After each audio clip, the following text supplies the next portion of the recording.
where more and more people are working from home. This is because offices are becoming more flexible and there are growing opportunities for remote work. More people are also self-employed, and there's definitely this glamorized vision of what working from home looks like.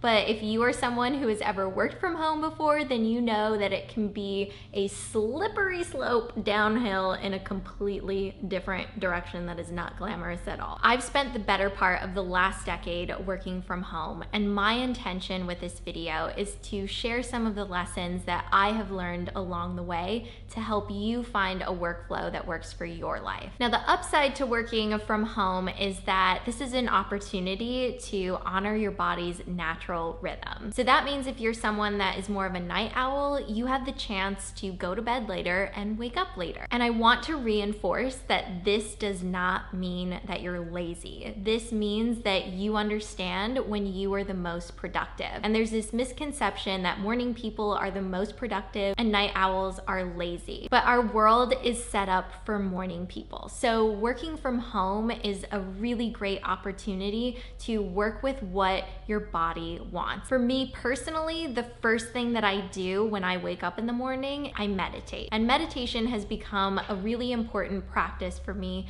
because it helps me find stillness and a quiet space even if the world around me is really loud. So while this can be a very spiritual and creative experience for me, I also like throwing in an eye mask because it just feels good. So I typically keep these beauty products that I use in the morning in the fridge so they're nice and cool, and I'll put on an eye mask, spray my face with some face mist, and it feels amazing. This is also the time of day where I reflect, and reflection is something that is so important to us as human beings because it allows us to cultivate perspective. It's also really important to me to make my breakfast, even if it's something really quick. I just love the process of having my hands in food.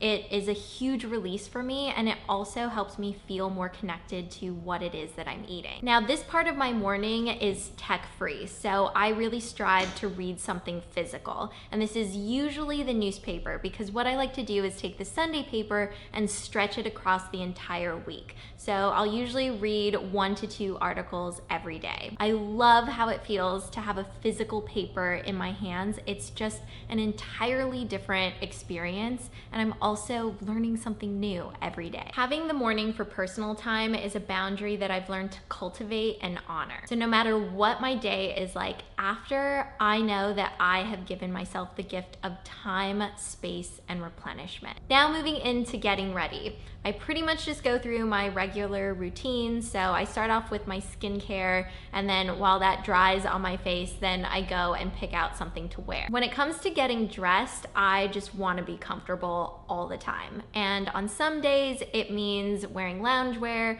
other days it means wearing jeans, sometimes it's a dress. But the important thing here is that I have to change out of my pajamas because that just makes me feel more awake, and it's separating bedtime and waking up from the rest of my day. So it is important for me to go through the physical process of changing my clothes, even if it means that day I'm just getting into loungewear. Over the years, I've gone through phases of using and not using my phone in the morning, and I've come to the conclusion that I just feel better when I have a morning without my phone, without my laptop, that's completely disconnected. This is especially important for me because I feel like I'm so connected during the day that I really have to be intentional about when I'm not connected. Now, when it comes to my actual working day, I have a few things that I do. The first thing is that I don't work from my bedroom. I've done this a lot and it's not good. It's just not good for me to be in bed because there's no boundaries between sleep,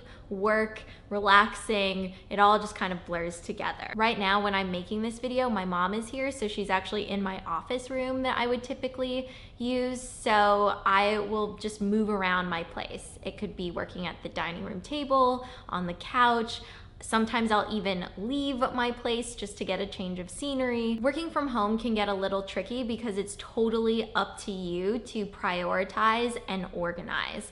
So what I like to do is look at my calendar first and see if there's any deadlines coming up, and then work forward from there. Another thing that I really try to stick to is having focused work time. So this means I have intentional time for answering emails, intentional time for working on videos, intentional time for brainstorming, and these things don't overlap. Sometimes these things happen at different times of the day, but the important thing here is that they each have their own individual space. So I'm completely focused on one thing at a time. And I do this because I found that I just do better work this way. Something that helps keep me focused is setting timers. So I will typically set a 45-minute timer for straight working, and then I'll give myself a 10 to 15-minute break. Okay, Google, set a timer for 45 minutes.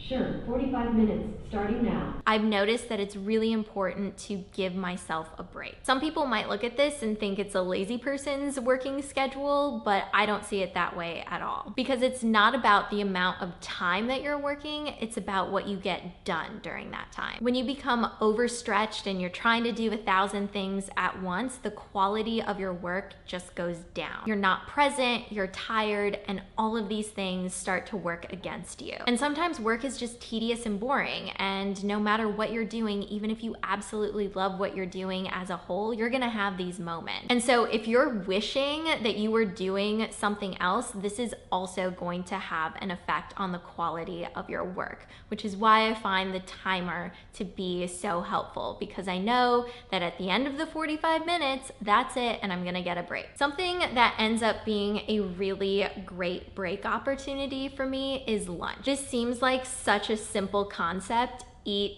lunch and take a break, but so many people don't do this. A lot of people work through their lunch and don't eat lunch at all. Other people are working while they're eating lunch and they're totally distracted and disconnected from the process, and this has an effect on us. Now, there are times where I am really busy and I'm not gonna have 30 minutes to sit down and eat lunch, but those moments are not the majority.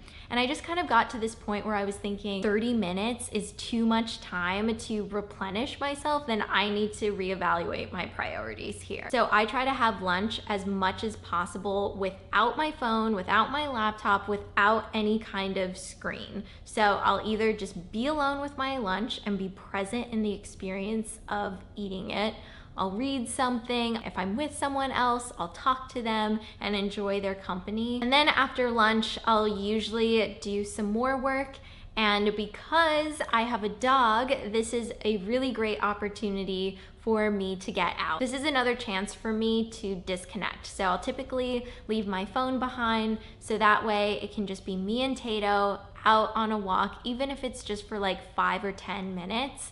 It allows us to be together. I'm outside. I can experience whatever the weather is, even if it's not pleasant. That is an experience of presence within itself. It feels refreshing to come back from being outside, to come back, sit down, and finish up my work day. So this is what my general working day can look like. And this process is not about perfection for me. Making changes in our daily lives is really hard, especially when they require long-term maintenance.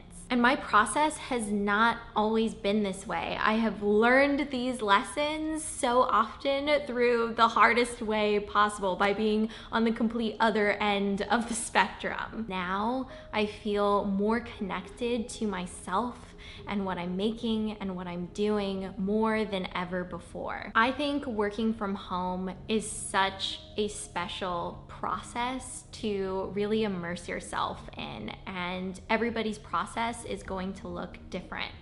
But ultimately, what I have learned is that working from home has helped me understand how I like to work and how I'm most productive and how I need personal time and how I need to disconnect, because I've had to create all of these boundaries myself. They're not laid out for me. And that kind of freedom is exhilarating, but it can also be really frightening when you find yourself in a place where you're just like, I am way too overstretched. Like, I can't do everything and I don't even know what my personal life is. It does take time and it does take energy to figure that out, but I think it is so worth it because you get to determine what those lines are and you get to explore who you are. And I mean, at the end of the day, isn't that why we're all here living this life?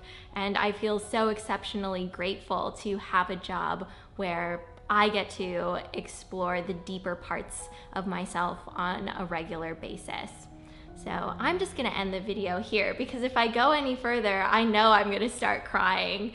So wasn't expecting this for a working from home video, but working from home really has been a transformational experience for me, especially because I know I'm someone that would not thrive in a corporate environment. It just would not work for me. It is set up in a way that is so against all the ways that I am productive, and I feel so incredibly grateful to have this experience. That's it for today. I hope you guys enjoyed seeing a part of my process, and if you would like to see, what I do in the evenings to disconnect, maybe a video about what it's like to have a creative job. Those are two things that I've been thinking about. Let me know if you're interested in the comments, and I will see you next time. Bye.